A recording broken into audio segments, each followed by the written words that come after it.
Reza madam, একা একা কোথায় পালিয়েছিলেন? আমাকে একবার জানানোর প্রয়োজন মনে করলেন না? কে আপনি? আপনাকে কেন বলবো? আপনি আমার কি হয়? কেন এমন করছো ঈশানা? তোমার কিসের এত অভিমান?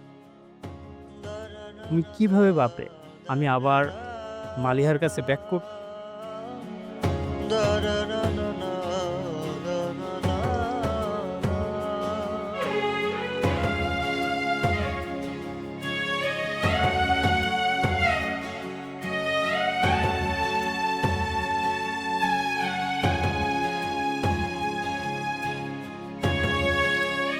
আমি ভেবেছিলাম আমার কাজ শেষ। তুমি তুমি তো অনেক বদলে গেছো। তোমার জীবনে এখন আমার তো আর প্রয়োজন নাই সাময়িক।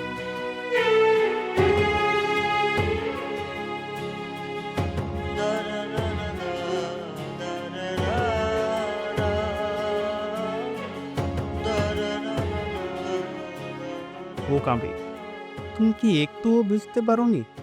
তুমি যখন আমাকে একটু একটু করে গড়েছিলে, তখন আমি তোমার প্রতিটা মুহূর্তের প্রেমে পড়েছিল। তোমার ওই নিঃস্বার্থ ভালোবাসা, তোমার ওই ভরসা, এগুলো ছাড়া তো আমি একেবারেই অসম্পূর্ণ ঈশানা। আর মালিহা, মালিহা আমার অতীত, একটা দুঃস্বপ্ন। আর তুমি, তুমি আমার বর্তমান, তুমি আমার ভবিষ্যৎ। আমি আমি তোমাকে ছাড়া বাঁচবো কি করে? সত্যি বলছি, এর চেয়ে বড় সত্যি আমার জীবনে নেই ঈশা। আমি তোমাকে ভালোবাসি, শুধুই তোমাকে ভালোবাসি। এই পথের বাঁকে তুমি যদি না আসতে, তাহলে হয়তো ভালোবাসার মানেটাই আমার অজানা থেকে। তুমি যাবে ঈশানা আমার সাথে এই পথটা একসাথে চলার জন্য?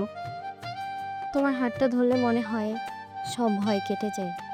জীবনের সব ট্রেন মিস করলেও তোমার সাথে এই হাঁটা কখনোই মিস যাবে না। তুমি পাশে থাকলে আমি পথ হারালেও ঠিকই খুঁজে নেব তোমার বুকের ঠিকা। সত্যি